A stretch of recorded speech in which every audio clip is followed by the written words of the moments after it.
একাধিক জায়গায় দুর্নীতি, মিউনিসিপালিটি থেকে গ্রাম পঞ্চায়েত সমস্ত জায়গায় দুর্নীতি, শুধু আপনার দুর্নীতি হয়েছে। তৃণমূল কংগ্রেস যেখানেই আছে সেখানে আপনি দুর্নীতি পাবেন, আর যেখানে দুর্নীতির খবর পাবেন সেখানে তৃণমূল কংগ্রেসও সেটা মিউনিসিপ্যালিটি হতে পারে, পঞ্চায়েত হতে পারে। কদিন আগে দেখলেন না বাংলাদেশের মহিলাকে লক্ষ্মীর ভান্ডার তুলে দিচ্ছে, ওখানেই দেখুন টাকা পয়সা নিয়েছে। ইভেন শুধু তাই নয়, আমি দীর্ঘদিন বলে এসেছিলাম বাবা বেঁচে আছে, মাকে বিধবা দেখিয়ে একটা বিধবা ভাতা তুলে খায়। নদিয়া জেলার একটি ভদ্রমহিলা খবরে এসে গিয়েছে, এরকম অনেক আছে, স্বামী বেঁচে আছে বিধবা ভাতা তুলছে। এদের দুর্নীতি, এরা বিভিন্ন লেভেলে এরা দুর্নীতি করে। এদের দুর্নীতির জন্য আজকে রাজ্যের 15,000 মতো যারা বৈধ পন্থা অবলম্বন করে চাকরি করেছে তারাও আজকে সামাজিকভাবে সমাজচ্যুত হতে চলেছে। দায়ভার তো রাজ্য সরকার করতে হবে। এই সরকার যতদিন থাকবে এই দুর্নীতি চলবে। 34 বছরে সিপিএম এবং 16 বছরে প্রায় 15 বছরে তৃণমূল পারল না এই বক্সিপুর ব্রিজ করতে। আপনারা কি পারবেন বিধানসভায় জয়ী হলে? দেখুন একটা কথা বলি, সরকার কেন তৈরি হয়? সরকার এই জন্যই তৈরি হয়। এবং এমএলএদের কাজ কি? এমএলএদের কাজ হচ্ছে তার নির্বাচনী ক্ষেত্রে সমস্যাগুলো আইনসভার মধ্যে তোলা, ওখানকার মন্ত্রী যিনি আছেন কনসার্ন ডিপার্টমেন্টাল মিনিস্টার, সেটাকে নোট ডাউন করে সমাধান করা। বক্সিপুরের ব্রিজটা করলে নদিয়ার সাথে মুর্শিদাবাদের যোগাযোগ ব্যবস্থা কত উন্নত হবে। শুধু যোগাযোগ ব্যবস্থা উন্নত নয়, ট্রান্সপোর্ট যত দেবে বিজনেসটা তত বাড়বে, সহজে অ্যাক্সেস হবে এবং এখানকার ব্যবসাও বাড়বে। ফলে দুটো জেলার মানুষ উপকৃত হবে। এটা তো আমাদের প্রাইমারি কাজের মধ্যে আমাদের পড়বে এটা। তাহলে কি চাইছে না এখানকার বিধায়কেরা এই ব্রিজ করতে? দেখুন একটা কথা বলি, এদের সেই ক্যাপাসিটি নেই। আমি শুরুর বক্তব্যতে বলেছিলাম এদেরকে ভোটার করে রাখতে চাইছে, মানুষ দেখতে চাইছে না। যদি মানুষ দেখতে চাইতো এদের ব্যবসায় উন্নতি হোক তাহলে এটা নিয়ে সোচ্চার হতো বিধানসভাতে। এবং আমি যতটুকু জানি নির্বাচনের সময় উনি প্রতিশ্রুতি দিয়েছিলেন যে নিজের গাঁটের টাকা থেকে নাকি করে দেবো। অনেক টাকা আছে ওনার সঙ্গে, আরো বেশি টাকা থাকতে পারে, সেই বৈধ পন্থায় ইনকাম করুক, যত বেশি ইচ্ছা তাই। কিন্তু আমি গাঁটের টাকার কথা বলছি না। আপনি অন্তত এটা কাজ করুন, আপনাদের সরকার চলছে, পিডব্লিউডি মিনিস্টার আছে, উনি ব্লক সাহেব এই দায়িত্ব আছে, ওনাকে বলুন না এটা করে দিতে। এটা তো ইজি ব্যাপার, এটা করছে না কেন? হুমায়ুন সাহেব বলছেন, আপনার সঙ্গে যোগাযোগ রাখছেন? হুমায়ুন সাহেব আপনি অনেক কিছু বলছেন, কে হুমায়ুন কবির সাহেব আপনার সঙ্গে কি যোগাযোগ রাখছেন? না না, আমার সাথে মানে হিডেন কোনো যোগাযোগ নেই। বিধানসভায় গেলে হাই হ্যালো হয়, কেমন আছেন না আছেন জিজ্ঞাসাবাদ হয়, এতটুকুই, এর বাইরে কিছু নেই। আমরা আমাদের পার্টির পক্ষ থেকে এক সাইডে আমাদের যেমন হাবিব ভাইকে পাচ্ছি, এক সাইডে পাপ্পু চক্রবর্তী আছে। আমরা ঐক্যবদ্ধভাবে শুধু ওয়াকাফে নিয়ে লড়াই নয়, 2006-এর ফরেস্ট রাইট অ্যাক্ট যেটা আছে, আদিবাসীদের জল জমি জঙ্গলে যে অভিজ্ঞতা ছিল, 2023-এ অ্যামেন্ডমেন্টের নামও আদিবাসীদের ক্ষমতাচ্যুত হয়েছে। সেখানে আমরা ঝাঁপিয়ে পড়ার জন্য আমরা প্রস্তুতি নিচ্ছি এবং দেবত্ব সম্পত্তি পশ্চিমবাংলায় প্রচুর বিঘাত হয়েছে, সেটা উদ্ধারের জন্য আমরা রূপরেখা তৈরি করছি। ডোমকলে আপনি বললেন সিট নেবেন, তো ডোমকলের সংগঠন আপনার কেমন আছে সে বিষয়ে আপনি কি বলবেন? আমরা তো সেটা বুঝতে পারছি না। দেখুন আমার সংগঠন কোথায় কি আছে সবটাই যদি পাবলিক ডোমিনে এক্সপোজ করে দিই, তৃণমূল কংগ্রেসের নেতাদের দ্বারা, আর থানা ওসিআইসিরা আমাদের ছেলেদের নামে মিথ্যা মামলাতে ধরে নেবে। এখন ওসিআইসি বা যারা গোয়েন্দা বিভাগে যারা কাজ করে তারা শুধু আইএসএফ এর নেতৃত্বরাতে তারা খুঁজছে মিথ্যা মামলাতে কিভাবে আটকানো যায়। সুতরাং আমি ওটা বলবো না, ঠিক সময় দেখতে পাবেন। আচ্ছা, ব্রিজের কথাটা কি তাহলে আপনি একটা কথা বলবো, এই যে এত লোকের আজকে সমাগম, এত লোকের সমাগম, সংগঠনটা না থাকলে এদের কানে পৌঁছালো কি করে? এসেছে মানুষ, কানে পৌঁছাতে হয়েছে তো। কাউকে গাড়ি ভাড়া দিয়ে, কাউকে বিরিয়ানির প্যাকেট দিয়ে, কাউকে রোজ দিয়ে আনা হয়নি।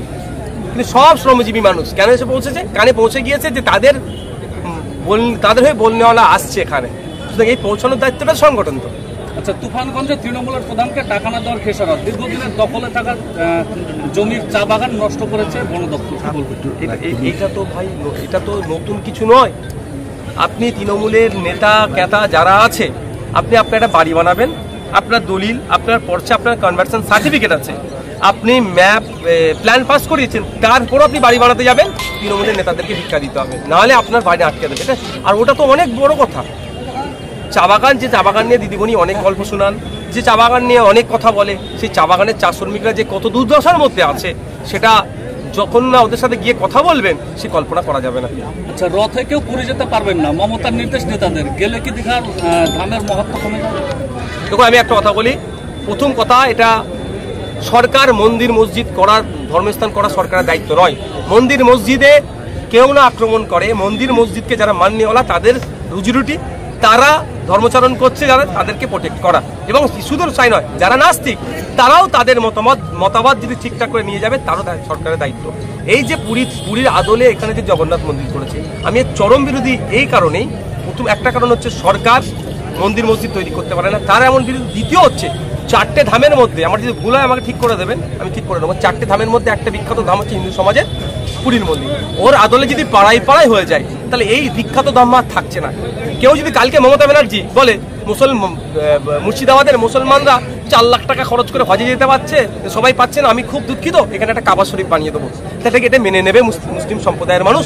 আমি একজন ধর্মগুরু পরিবারের মানুষই বলছি, এই জন্যই আমি ওর বিরোধিতা করছি। উনি ওনার ঘরের টাকা দিয়ে উনি মুখ্যমন্ত্রী ব্যক্তি মমতা ব্যানার্জি হিসাবে মন্দির করতে পারেন, মসজিদ করতে পারেন, তাহলে আলাদা কথা। কিন্তু ওই আদলে করা মানে ওর যে গুরুত্ব, মাহাত্ম্য, যে লেগেসি, সেটাতে আঘাত হয়েছে। এর জন্য আমি চরম বিরোধী মমতা ব্যানার্জির এই কাজের। আচ্ছা, একটা শেষ প্রশ্ন আছে। ডোমকল পুরসভায় মেয়াদোত্তীর্ণ হওয়ার পরেও এখন পর্যন্ত নির্বাচন হয়নি। বালি পুরসভা দেখুন অনেক কটাই হয়ে পড়ে আছে। এরা তো সহজ কৌশল। অ্যাডমিনিস্ট্রেটর বসিয়ে দিচ্ছে। অ্যাডমিনিস্ট্রেটরটা কে, কার কন্ট্রোলে আছে? কার কন্ট্রোলে? শাসকের কন্ট্রোলে আছে। ও চাই ভোট হলে হারবে, ওই জন্য ভয় করাচ্ছে না।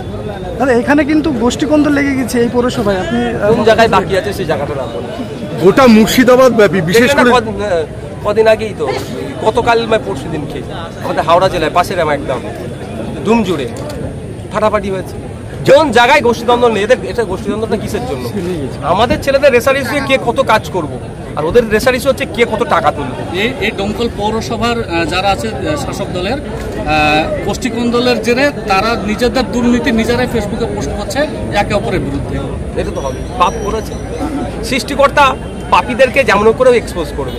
গোটা মুর্শিদাবাদ ব্যাপী বোম, আতঙ্ক, পিস্তল, গোলা বারুদ এত পরিমাণে কোথার থেকে আসছে? কি এর কারণ, কি বিষয়ে এটা হচ্ছে, কেন বা হচ্ছে? আর মারাও যাচ্ছে বোম বাদ। এটা তো যথাযথ উত্তর দেওয়া দরকার এলাকার এমপি, এলাকার এমএলএ, এসপি, ওসি। কিন্তু দুর্ভাগ্য, তাদেরকে প্রশ্ন করলে এড়িয়ে যাবে। যখন বকতুই কাণ্ড হয়েছিল, তারপরে মমতা ব্যানার্জি বলেছিলেন সারা রাজ্য থেকে অবৈধ অস্ত্রশস্ত্র উদ্ধারের জন্য। 2 বছর হয়ে গেল, এখনো উদ্ধার হচ্ছে না কেন? এগুলোকে শিল্পে পরিণত করেছে। এটা দিয়ে বিরোধীদেরকে আটকাতে চাইছে, কিন্তু সে পাপ কোনোদিন বাপকেও ছাড়ে না। দেখবেন এদের গুলিতে এরাই মরে। মালদা জেলার এক কাউন্সিলরকে মেরে দিল। প্রত্যেকটা মৃত্যু আমাদের কাছে দুর্ভাগ্যজনক। তার পরিবারের প্রতি সমবেদনা জানাই, কিন্তু কে মেরেছে সেই তৃণমূলের লোক মেরেছে।